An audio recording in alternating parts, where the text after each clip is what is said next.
Awesome. So thank you, participants of the New Noise Festival in Santa Barbara. Welcome to all those joining on the internet from our live stream provided by Spark Interactive. This is an awesome panel. I'm super stoked about this. So let me tee it up. We've got a lot of great people. Charles, I'll let you introduce everybody when we get started. But just a heads up, the sort of topic of discussion here is how we discover music. It's meant to be a really wide breadth of topics and thoughts around that. So we've got a lot of great folks up here. So Charles, I'll let you introduce and get started. Very good. Good morning, or good afternoon, I guess now. Next to me is Tom from tomandandy.com. And next to him is Elliot Van Buskirk, Michael Smith from Playlist Generation, and then Mike Wald is back with us for this panel. Thank you, Mike. And I think this is a really good news, not that any of them are not, but this is a really good news panel because the ways in which one can discover music are expanding exponentially right now is the way it feels. But let's start with one of our new folks, or new to me at least. Tom, yes. Tell us a little bit about your vision of the new way that people are going to be discovering music based on what your organization's doing, what tomandAndy.com is doing. Right, so we're a vertically integrated mobile applications company. We also have a music production side, and we've done fairly big projects in media and entertainment. And I think basically my message here is that what we do is we look at the whole world of mobile entertainment sort of strategically. And right now when we think about mobile entertainment and music in particular, it's kind of like a small island in the bottom right-hand corner or something. And what we're trying to do is just sort of throw as much stuff against the wall and see how the map will start to emerge. So discovery is certainly a part of that, and we're working on lots of different apps, both tools and channels that will hope to encourage discovery in innovative ways. So that's a long way of saying nothing, and I understand. No, you said a lot. You said a lot. I broke it down. I was just thinking while I was listening to some of the folks who came up and spoke with Elliot just in the panel immediately preceding this one, and there just seemed to be a lot of different ways to discover something. To me, it means you have to have at least some, even if it's a gut level intuitive kind of thing that you don't really rationalize, but you're understanding something a little bit when you're discovering it. You're beginning to understand it. And I see at least 5 different ways of understanding music that I can think of as just pure sound. I think Pandora has done an amazing job in terms of the effort that they put into that process of categorizing music in relation to all its sound qualities, and that's really made that an interesting service. As a social network, I don't think I need to explain what that means. You know, other people like this music, I like those people, therefore I might like that music. As seen as a style, and I think Tom just brought up something interesting, which is I really want to hear about the role of the producer in the way that music is understood and then therefore possibly discovered. And then I see information and story, you know, blogs, information services like AllMusic, where you can go and just do your research. I know for me as a writer, that's hugely important. I need a place where I can go and hear the story. Where did these guys come from? Or how did she start writing music? What was her first album? What was her second album? And then finally, well, no, actually not even finally. Second to last, as an event, clearly festivals and venues have a huge role to play right now. Coachella has had a huge impact in terms of discovery of music and other things, Electric Daisy Carnival, all kinds of things that you guys probably know better than I do. And then finally, there are these kind of mutants that are out there now with different kinds of services. Elliot was talking about his dream service, which is going to basically read his mind and tell him everything he needs to know and play the song that he wants to hear, even if he doesn't know that he wants to hear it until he hears it. Okay, so all those different ways of discovering or understanding music is what I'm saying. Let me add one. Yeah, go ahead. Like one that comes off the top of my head is, you know, music is not really anymore just an isolated experience. So if you think of music in the context of other media experiences, for example, that's one that immediately comes to mind. So movies, television, and what else, guys? Let's hear from Elliot. Go for it. To me, one of my favorite things is this thing called Pitchify. I'm really into sort of a man-machine hybrid. There's always this debate: can machine algorithms recommend music, or is it just the hand-coded Pandora thing? And I think what's more interesting is when the two are sort of mixed. Right. So the Echo Nest, which publishes Evolver.fm, they're sort of involved in this, and they analyze the raw music signal itself. So the BPM, whether it's major or minor, what key it's in, where the chorus is, all that kind of thing, the lyrics. And then they also are scraping blogs to find out like what adjectives do humans use to describe this song, this band, this album, even potentially this part of the song on stuff like SoundCloud where you can tag a moment in a song. So I really like this idea that it's not either one. It's like, why not just use both? And Pitchify, basically they just scrape Drown in Sound and Pitchfork, and anything that gets an 8.0 or above, it just pulls that and gives you, it links to Spotify, and I think they're adding some other services, but the name, Pitchify, kind of Spotify. But I love that idea. That's when I don't know what to listen to, that's where I go. And it's like the machine is deciding, to just grab the 8.0, but there are humans involved in making that decision, and there's great stuff, and it's all new releases. I love that idea, sort of the man-machine hybrid. Let's hear from Michael Smith. Yeah, I come at things from a brand perspective. My company works with a couple hundred different brands of small, medium, and large sizes. And I read an interesting study that 80% of music listeners look to brands in one way or another, or learn something new from brands musically. So there's a discovery component going on there. And in advising these brands and creating sort of curated experiences for them, we'll help with music for their everything from their in-store experience to online to mobile, social, all that good stuff. And the discovery tools out there are almost so immense now. There are so many of them that I almost feel like I need a discovery tool to help me sort through discovery tools. Yeah, I'm working on it. Yeah, that's the life listen would be useful. But yeah, it's with Pandora, for instance, it's such a cool technology and so useful to so many people, and there is an element of discovery for sure. But if you use it, you see usually when you type in your root musicians, you get a lot of music from those root musicians.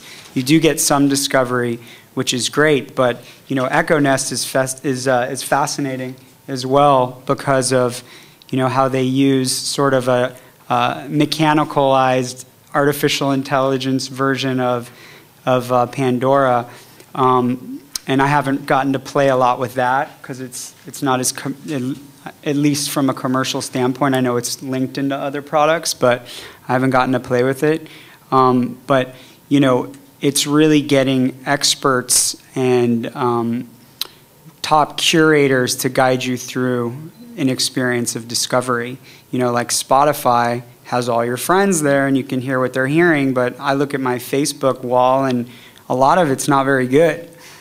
And it's not to say, that people might not be open to discovering and listening to new music, but a lot of your friends' tastes might not be that good. Or they might be listening to their kids, like Radio Disney stuff, even though they're telling you they like the Black Keys, like Bieber's popping up a lot. So yeah, there's just so many different places to discover new music. So I'm kind of curious from this panel as well about how they're sorting through all of them. Hey, I'm going to give you guys an example of something, and then I'm going to let you go and see if you've got other alternatives. I'm going to give you, my example is something that I've noticed I've been doing a lot lately that has really helped me to discover a lot of new music, and it's a hybrid situation. Some nights, we're very fortunate, we have a great promoter who works in Santa Barbara quite frequently, Jeffrey Schumann, Club Mercy, and he puts on a lot of awesome shows. Some nights there'll be 2 shows that I want to see, and what'll happen is I'll be at home getting ready to go out, and I won't be able to do both. I'm getting old. I can't quite make as many spots in the same night as I used to.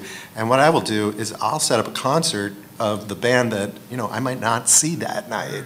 And I will listen to them hard for an hour before I go out, and then I'll go see the other show. But I didn't see both bands, but they toured, and they got me by touring to my city, even though I didn't get to their show.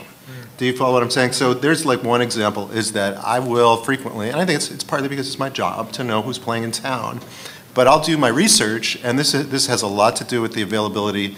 Clearly, you know, I'm not going to buy every album of every band on iTunes. I might not have been serviced digitally, but if you have a streaming service, you can hear anything at any time, you know, and this has made it possible for me. So typically, you know, 8 bands may come through Santa Barbara in a week, and I might get to 3 shows in a good week, but I'll probably hear all 8 bands. So touring has been augmented by streaming, is what I'm saying. Got other examples, or you want to chime in on that one, or what do you think? I'll Go chime for in it. on a completely different example, and it's because of Echo Nest, actually, and that's the idea of being able to game music. Thinking about ways of interacting with music as part of discovery, the way you guys have a thing with EMI, and you know, artists can give you elements of their music, essentially, right? So if there's ways that you can game music, that can also be, you know, an interesting part of discovery, simply because I think we're moving to more and more participatory experience. It's not just a passive experience. So that idea of engaging and kind of finding out what this band is doing and participating by doing is kind of interesting. Oh, that's good. Can I get a clarification, though, on that? In terms of when you're saying game music, you're talking about music that's included in a game? No, I mean actually, like, for example, I mean a bad example, but it's an obvious one, is like Mixman, right? Where you can actually start to make remixes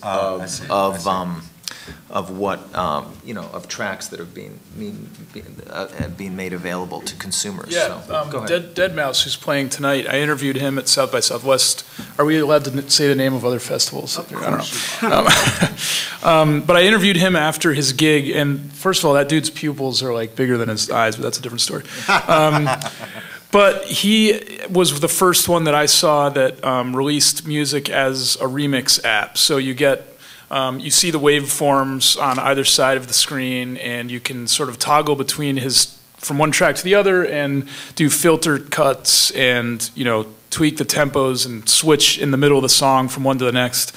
And I think we're just only scratching the surface of that. And as an artist, I think it's actually a great way to get press. I mean, people wrote about Radiohead because of their business plan, you know, and that was like one of the hugest tech stories ever, but then everybody's thinking about Radiohead, and it actually boosted their music. So I think for anybody who's involved in promoting bands, I think doing a unique app that people want to write about, that you're going to get written about in like TechCrunch and places that don't even write about music are suddenly talking about you. So I think it's like a double-edged effect. You give something to fans where they get to do something that they can't do with another band, and it also, you know, you also get written about. And I do think that, just one more thing, I think that if you are thinking about doing this, you got to make it consistent with what your band is about. So, you know, Deadmau5's Electronica remix app makes perfect sense, but nobody wants to remix like 2 Joni Mitchell songs. That's not what those fans are trying to do.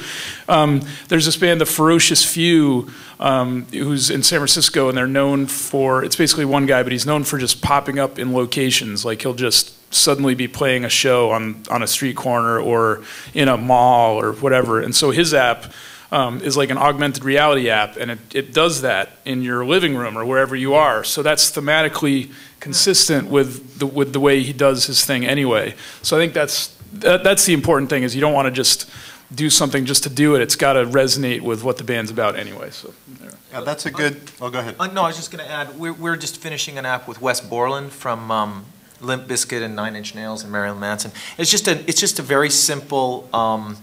It's actually an instrument where we worked with Wes, so you can sound like Wes Borland basically. But there's a simple iPad version, and then there's a much deeper version for your computer. But you know, that's another example of discovery where it's kind of think of it as a brand adventure, really, where the band essentially brands itself to an app. So it's different kind of idea. But it's this all part of this discovery through other stuff, basically. That actually makes me think of that T-Pain Auto-Tune app. That's right. And T-Pain had this auto-tune app, and if you ever listen to any of his songs, it's pretty much the same auto-tuned vocal. But, you know, clearly just being in and around music and looking for so many different things, I knew about T-Pain, but I had friends that would hear other people using this app, and they're like, I don't get it. And then it sparked conversation among people using that app to say, oh, who's this guy T-Pain? And all of a sudden that really helped. Well, actually, and how he did that, right, is he shot a bunch of videos backstage of him using the app, right, and got various people who were backstage using the app, and then that became kind of viral on YouTube. But so that's how that worked. How about Mike Walt?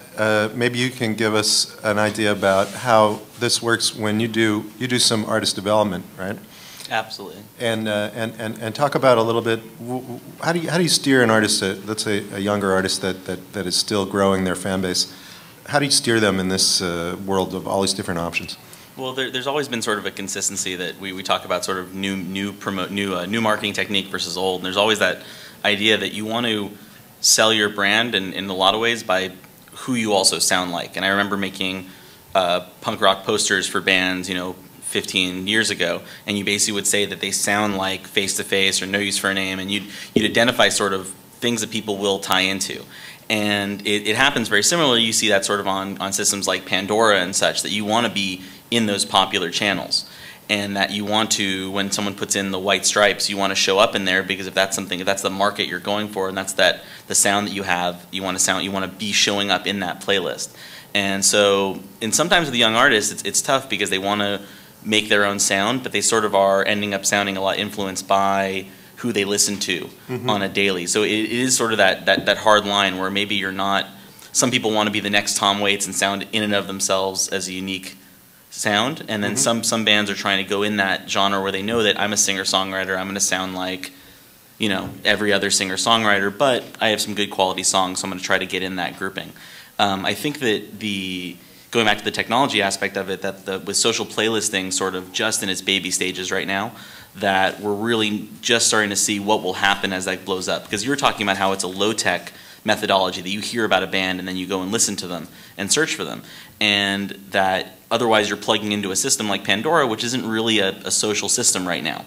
And so as that sort of grows and you're able to better do deep searching, that I can put in the indie band that I'm listening to and make that more available to my friends, that it's gonna be easier for young artists to break out, because they can share themselves as part of a curated radio station, sure, as it were. I actually think that's really interesting what you said about trying to potentially sound like a bigger band in order to sort of sneak into all the different discovery applications that give you those uses. And funny enough, we supervise a lot of different music marketing campaigns for, ABC and for like dozens of other brands online and otherwise. And often when you'll get a request for something from a brand, they'll say, all right, I want, the Velvet Underground track, or I want this Franz Ferdinand track, or something that might be really expensive. And when you go and you price it out and you figure out how much the licenses are going to cost, they often go, well, how about something new that just kind of sounds like that? Yeah. And there's been, discovery out of that, out of those ad campaigns, and, out of the bumpers at the end of those things, the chyrons at the beginning or end of them for those bands. So it's funny because you always think as an artist it's ideal to have your own new sound, but there actually in this day and age is some benefit to sounding like other artists. Oh, I think that's been true for a long time. And when I think back to, sort of the pre-digital media era, I remember bands, the big break would come when you would get the good producer that would be part of the network that you'd be trying to, the aspiring band would get connected through the label with the person who could produce them, so that they would in turn, and this is what I think is interesting, let's talk about, there's something very intuitive that's very hard to put words on, but that a lot of times you're in the mood for a certain sound, a certain texture, a certain It's like the flavor of music, and that's where producers have traditionally been extremely important. But it sounds like the way that people are discovering music is changing that now too.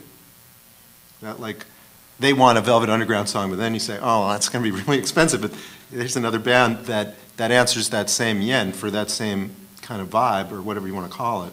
The curation's getting better, right? I mean, you're having, it was initially with Pandora that there were actual people really handling that and curating that music for you, so you're still relying on their taste. And in general, they were putting things into the boxes that seem to fit. But what I love on Pandora, and I don't know how many of you guys get it really explorative on there, but it's great to actually read what makes this song fit into the Pandora channel. And there's a really, it's a very interesting thing, especially for people who are young artists or working with musicians, is read what Pandora breaks down the songs by. And that really really gives a sense of it's beyond genre. It's talking about the quality of the voice, I look for comedians and it says, well, this one yells and this one does those things, and those are these qualifiers. And I think when you talk about finding music, I'm really excited for the growth of sort of adjective searching, when I can start looking for something smooth and I can start looking for things that are going to fit in those deals, and I'll have a computer system that is able to pull that together for me and help me make a playlist based on my mood at the time. Yeah, I like the Ghostly Discovery app. I don't know if you played around with that, but there's like sliders for more organic versus electronic, fast, slow, and a few mood things. But I mean, I'm excited also for more of that stuff to emerge. And then one way I've been having a lot of fun, and I think somebody should really do this as a music discovery thing, is I made a playlist in favor of Occupy Wall Street, a playlist in favor of the Wall Street guys, and then I did a Hurricane Irene playlist. And I think it's a fun way to package a bunch of songs, and people like really enjoy that. And you make it collaborative so that people can say, well, you really need to have money for nothing on the on the banker's side or whatever. So I think that's one that's just starting to happen. Sort of. I mean, if I was a millionaire and didn't have to work or something, I'd probably just spend all day assigning songs to news articles. Like, I would love to have a service where it's like I'm hearing the perfect song to go along with this article that I'm reading anyway. So I think that's sort of an untapped area, is stuff that's tied to current events. Yeah, maybe Mike Smith can come in on this, because I think this whole question of there's a difference between like a radio station that you might create on Pandora where it's going to be consistently in a certain range, and then you think back to I remember making mixed tapes, and playlists sometimes would contain songs that sounded totally different from one another. Sometimes a playlist, you don't necessarily want a lot of songs that all sound the same on a playlist. So how does that fit into your guys' model? Well, I think perfectly. We're hired by a lot of brands to do something unusual and different. So, when we have a client like the Standard Hotels, where we program unique sounds for them in Hollywood versus downtown LA versus New York versus Miami, each one of those has their own ethos. There's a core brand identity to them. But if you go to the Pool at the Downtown Standard, that's a pretty famous music venue, and you'll hear music reflected of sometimes artists that are playing that week. We'll capture things like that. And then also music has a huge impact on customer behavior, and that's something that we focus on and try to be strategic with. So at the Coffee Bean and Tea Leaf, we program music across that company, and in the morning, they get 70% of their business during the rush hour, as they call it, as everyone's going to pick up their coffee. And the problem is having too long of a line. So when you play a faster speed music with a little more volume, it actually tends to get people to move quicker and faster through a queue and reduces perceived time, wait time. And then in the afternoon, they have a lot less business and they want to keep people in there longer because you might go up for that extra, croissant purchase or whatever it is. So we slow the music down. And it's sort of subtle, and you can't ideally tell that it's happening, but it has a huge impact on both how long you stay in a store, how much you think something is worth. We do these women's fashion stores called Intermix. They have like $30 t-shirts and $5,000 jackets, and that's if you actually like and feel cool at the time of when you're shopping, you might pay more for a particular item. So within that, though, each brand, I guess, getting back to your question a bit, is different and unique, and each experience that you have out in the real world is more interesting when it can be curated and spiced up, like the Standard, which has no definition of a genre. There could be a few dozen genres playing at the same time that just so happen to kind of feel like what the Standard is, you know, irreverent and different and cool. So it really is about bringing creativity to the playlist, and that is part and parcel of this new era of, you know, curation with a Pandora. The unexpected, like, why the hell was that in there, but that's damn cool, isn't quite yet happening for the most part that I've seen. And that's really what we try to employ for our clients, is figuring out how to get really out of the box and unexpected. That's a great answer. And, you know, I think the idea that the situation, you know, he's talking about the Standard Hotel or this boutique, I guess they're a chain, but they feel much hipper than a chain, Intermix, you know, both great examples of places where it's a discovery-oriented environment. And you're discovering everything about it, and the music is absolutely crucial. It's the, like, foundation element in a lot of ways. I mean, they have to have the cool clothes, they have to have the beautiful hotel, but ultimately, without the cool music playing too, none of it is really going to come across. None of it's going to work. How much, Tom, do you want to talk a little bit about, you know, working with partners to create this type of synergy? Well, yeah, actually, I was really intrigued by what you're saying. I think really what it comes down to is levels of engagement. Sorry, because just to finish that idea out, you know, what are the different ways that consumers or listeners can engage music and in what context? And we've heard, and I think that's really where there's a lot of opportunity right now. You've talked about it from the brand perspective, but there are others. And you meant, I love that news idea, by the way. I think it's a really good idea. So much fun. But to start to think about this in a little bit more disruptive ways, right, I think is where there's a lot of opportunity. And so to that end, the question was, well, what we do is we're kind of partnering with people that we're doing that with, basically. The other piece that I wanted to add is that we don't also look at music as an isolated experience. So, and in your examples, they're not isolated experience, they're part of an experience, right? And so we're thinking about entertainment as part of an experience. So I wouldn't isolate music as just the foundation of the Standard Hotel as much as I would say it's part of the experience, right, as is other aspects. So if you can start to think about your music as part of some experience, right? Whether it's, you know, I always wondered why that Eno app didn't do better, for example. You know, yeah, right. Yeah. I mean, just conceptually, it was a good idea, right? And so, what would be a better version of that, or you know, et cetera, et cetera, et cetera. It's a bad example, but it's sort of a metaphor of thinking about music as more than just a musical aesthetic experience, right? It's a political experience. It's a tribal experience. It's a psychological experience. You know, blah blah blah. There are lots of social experience. There's lots of ways of thinking about that. Music is an index for these different kinds of experiences. Yeah, I think it's going to be interesting. This is something that was supposed to happen early in the year, according to Google, and they didn't really pull it off. But now they've finally are opening up the Google TV system to third-party Android developers. And Apple probably will do something similar on Apple TV. So I think we're going to see a whole explosion of different kind of things. I mean, Bloom, the Brian Eno app that you bring up, which is a generative music app that sort of you touch spots on the screen and it makes these expanding circles that have a sound. And I think once all this stuff is happening on the television, which is connected to the best speakers that most people own these days. I mean, if you talk to the consumer electronics people, they say the only speakers people buy anymore are iPod docks and surround sound systems. And so once the app is in the television, it's going to combine both of those things. And I think stuff like the Brian Eno app, you know, some of these more adventurous, designy things. I mean, if you're looking at that on a huge widescreen TV, it's a whole different paradigm, I think. Right, exactly. Yeah. Yeah, Elliot brings up, I think, a really interesting whole area with the question of, you know, what is the physical device that is going to be the platform. And I think that's absolutely right about the speaker systems for sure.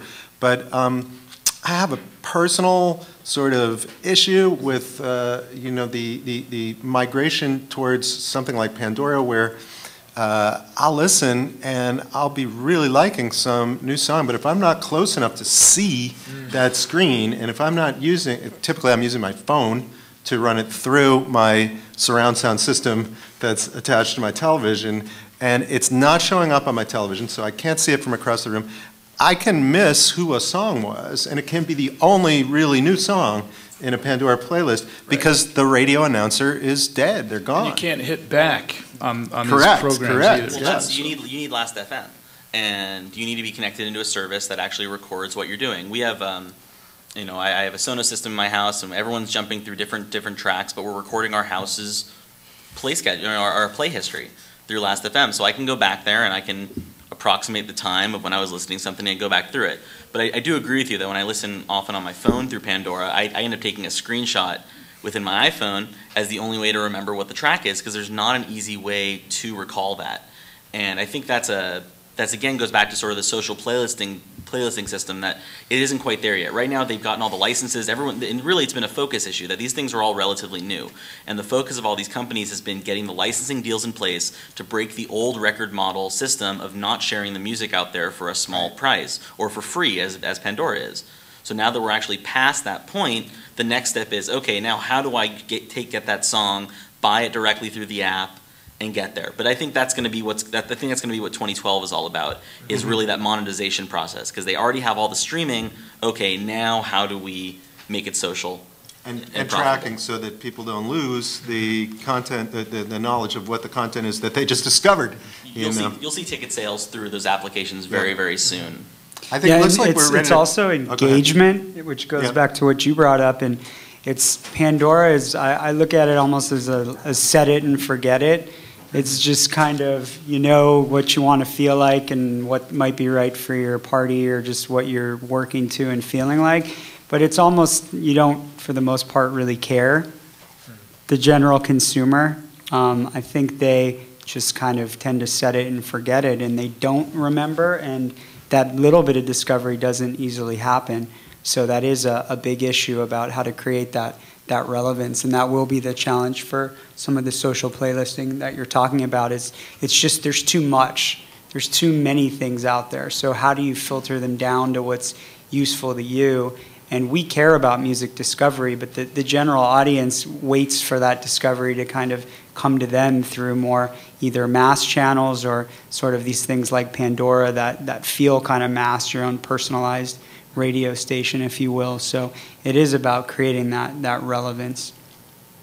It looks like we're getting some tentative hands from the audience. Yeah, let's Do take we want to go to the Charles, audience if for you some want questions? to, I don't know if you want to put any more questions out, maybe one more question, then we'll take it to the audience for Q&A. No, let's go to the You ready audience. for it? And, Okay, and let's do it. I'll butt back in if I need to.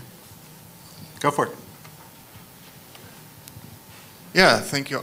Thanks all you guys for doing this. My question kind of filters off the whole like surround sound and discovering music, and one of the ways that I feel like technology-wise that the music industry has in a sense failed is compared to, let's say, the movie industry, where movies, consumer movies, the quality has just gone through the roof in the past 10 years. And it's incredible what you can watch and experience and listen to at home, where music's just been flushed down the toilet as far as quality of what gets done and what we experience. And how that relates to discovering music is it's harder. I think there's a subconscious part that it makes it harder to discover music when it doesn't envelop you. You know, that's what good music does. And that's what artists and producers and engineers work tirelessly to help achieve, but it just gets put through this filter. And so I'm interested to know about ways that you guys feel like you can see the industry making practical steps towards increased quality or utilizing these great home systems that people have for their surround sound and whatnot. I guess I would disagree. I feel like I've been hearing more good music today than I've ever heard in years No, past. I'm not talking about good. You mean the actual like the actual I quality think of it's the a recording? sound quality question, I'm and also a talking- device question, And whether I- you're hearing Yeah. out good speakers. I also don't necessarily agree with that either. I think I've seen more interesting uses of the sound from a lot of the records that I'm listening to than I've heard in the past. And I think that we're getting a lot more creative because it's so there is a lot more music out there. But I think that proportionally we're seeing more good music than we were prior in terms of the recording quality itself. Even though there is a lot of movement away from a lot of the brick and mortar recording studios, and people are doing more things in soundproofing their garages and recording on GarageBand. So I do agree that there is a lot of music coming out that isn't as high fidelity, but I think that we're also seeing a lot of people who are really embracing the new technologies and coming up with a more interesting experience with it. That better use of surround sound systems has been seen. There's a great website through, I think it's called BAM TV, and they do a lot of recording up in San Francisco, and then they premiere their shows through the Samsung TV. And I've actually been really excited to get into that because there's the quality's been fantastic, and I'm actually seeing a lot more live music that's been better than anything I've heard before. And so maybe if you look towards what's in live music right now, you'd be a lot more interested in terms of the quality that's coming out. But I guess I'd be interested to hear what you guys think, because I don't disagree. Yeah. I mean, I have one real world example of how technology is not making something sound worse, I guess. My brother's the singer of this band Javelin that's gaining momentum right now. And he's got this new thing where on stage he's got a vocals processor where he can pre-write his own harmonies locked into the click track. So he can like be singing and then back up his own voice with, in double or triplicate harmony, and it's not just always a fifth or a third, it's like different every single note, and it sounds fantastic. He's only just started doing it. But I think there are all kinds of things like that where the technology can like open up the possibilities rather than diminishing them. And I think apps are going to be a big part of this, like the Animoog synthesizer where you can I mean, Moog, I always say Moog, but Moog, they don't sell anything for under a couple $1,000s that I've ever heard of, and now they've got a $30 app that basically models one of their high-end things, and it's even better because there's a display and you can like see the shape of the envelopes that you're putting in and stuff. So I think we're at an interesting time, and also I did a story on 24-bit audio. All the production houses now, they're all archiving 24-bit, and so it's all sitting there ready to roll out whenever people are ready for it, I guess. And one thing that I'd like to see is sort of a high-end audio module that you can use with any smartphone, because the electronics in the smartphone kind of cause interference, and it's not optimal. There's a thing called the Hi-Fi Man. It's an $800 MP3 player that plays lossless and 24-bit audio, and it sounds amazing. And the interface is terrible. Like you would never. It's like pre-iPod MP3 player. It's the most useless thing. But if you put the smartphone interface onto a high-end audio module that's just like a brick with no screen or no buttons, just like an output and a battery, that's what I'd like to see, because you'd be able to buy one of those and have good sound no matter how many phones you switch through or all that. So hopefully that happens. So just to jump in real quick, and then we'll get another question. A lot of talk about devices. What's interesting about that, just a note, is Sonos is the presenter of this panel. I've heard a number of people talk about the idea of specialized devices and a new emphasis on quality. We were talking to, the New Noise folks were talking to Dolby. Unfortunately, they couldn't make it at this event, but I guess they're quietly working in the background trying to improve the experience of streaming music. That I think it puts a lot of people off, frankly, to listen to low quality streams. So let me take that, and then again, thanks Sonos for presenting this panel. Let's get another question. Also, one note too, we hope to get there's a Sonos representative that we were trying to pull in today. We were unable to get him, and I wanted just to clarify that. That was our miscommunication. Tom Collin, who couldn't be here, but we hope to get him next year. So let me take it to another question. This came to mind really from seeing what the festival has done really in downtown State by putting the pianos on the street. I don't know if anyone who's been by where people have been playing since Thursday night, it's been quite an experience. I guess for technology and quality, is anyone working on anything, let's say, where music can go to public places at a high quality, whether it be art in public spaces or where people gather, a quality where, you know, enjoyment can be held by older people or younger people without necessarily having to have the equipment, but really embellishes the experience of being out, experiencing what's going on in the community. So that's a good one for me probably. We work with, you know, tons of different public spaces, and usually what you find, in kind of coming to your question a little bit, is that a lot of the venues don't want to pay for high fidelity, really audiophile quality sound. When they, you know, they may come out and say, God, we want it to sound amazing in here. And then they see the budget to do so, and it usually gets passed up on. And I have to say overall, too, a very small percentage of the listening public are audiophiles and so sensitive. I mean, it hurts me because, you know, obviously the compression, I love to hear great, sexy, fat music. But all in all, you know, it's not as perceivable that it's not great to the general public. There are some interesting things going on with public spaces and cities, using different sounds and ambient sounds. I was in Zurich on a tram a week ago, and I was hearing noises of Switzerland happening on the tram, and all of a sudden there was like a cow, and I was like, what the hell is that? But it caused conversation on an otherwise awkward place, and people were kind of giving each other a look, and someone made a comment and started talking about it. So it's cool that it can create conversation. And you will see a lot more of those to kind of enhance and create impact on environments by cities, universities, and it's exciting what's to come on that front. Yeah, I want to jump back in if I can, actually. Yeah, please. Because this is just raising so many interesting issues, and especially the answer that was just given. I'm thinking of how far certain public spaces are lagging in this game of stepping up what you offer in terms of not just the sound quality, but also the quality of the actual music. And without naming it, because it would be wrong to do that, I'm going to say that, you know, my health club, I have to wear my earbuds there because otherwise I would hear the music they play. And that would just bum me out so much.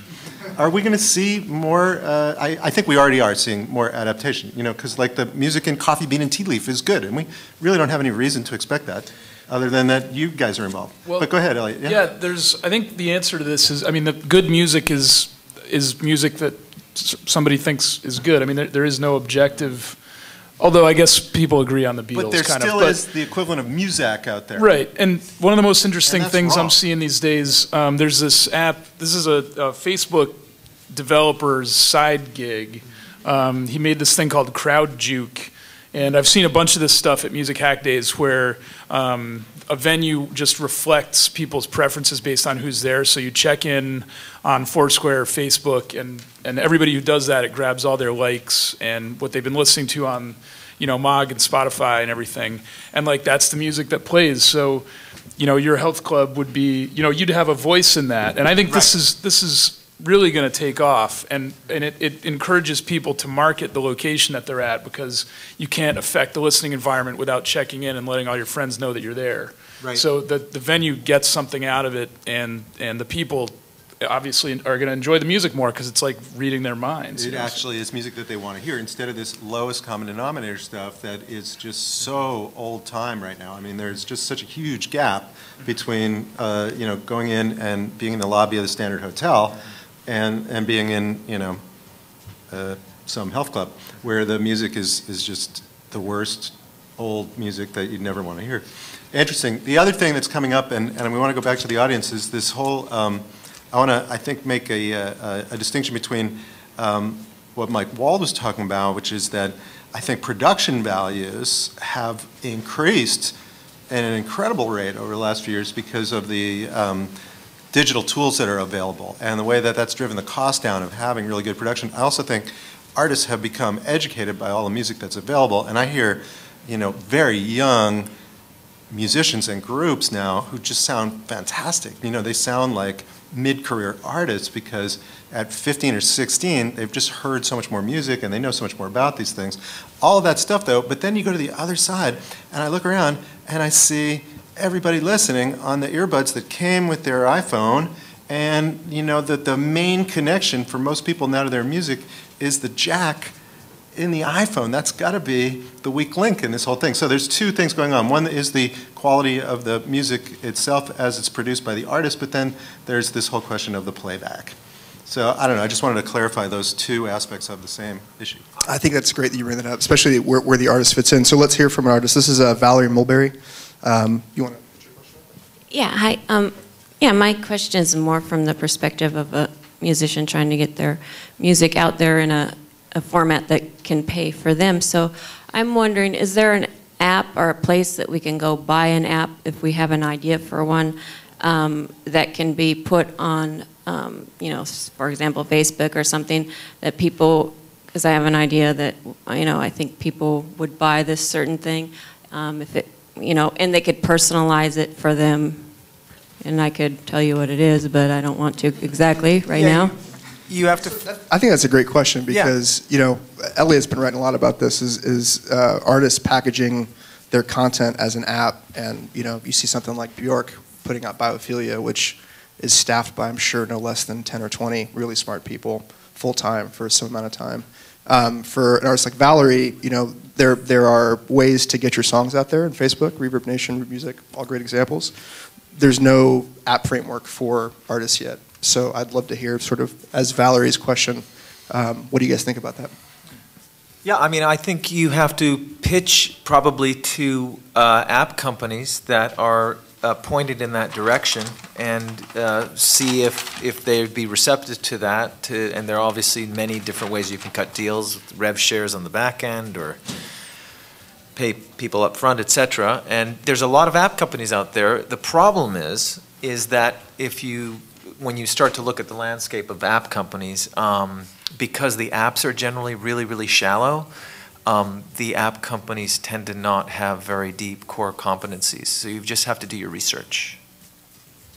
Yeah, there's one called Songpeer that just can turn any song into an app. I mean, you can do it in like 5 seconds. It's not an amazing app, but it's an app. I mean, it's somewhere to start probably. I think it comes down to also figuring out your goals on it necessarily. That are you looking to build a lot of buzz with something that maybe doesn't have much return value, or are you looking for something that can grow organically with a lot of return?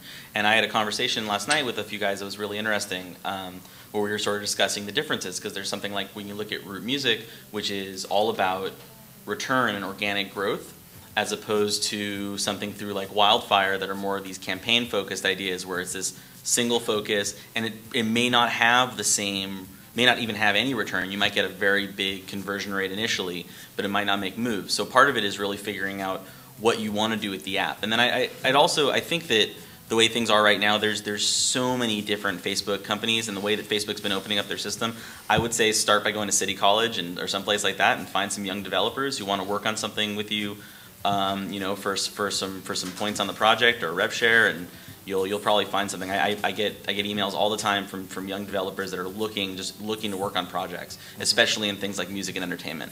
Yeah, because they can't get the licensing. I mean, if you approach them, then that solves a problem for them, which is, I mean, the licensing that goes into an app, it's like you need the sound recording, the publishing, the sync right, possibly the derivative work right.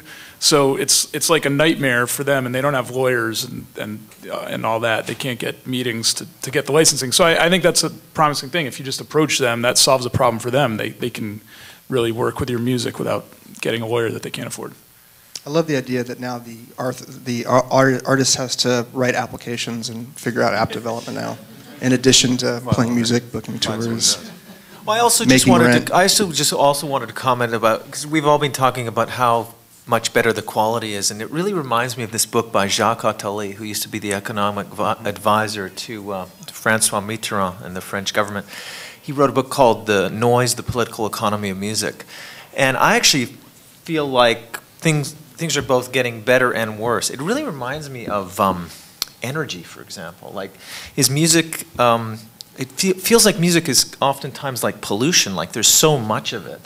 And as opposed to like oil, for example, which there's less of it. And so if you think of it that, I mean, I look at, you know, there's actually a song on Reddit right now. Actually, it's at the top of Reddit today, which is called, I think it's called My Shitty Song, which this guy wrote in less than an hour and a half.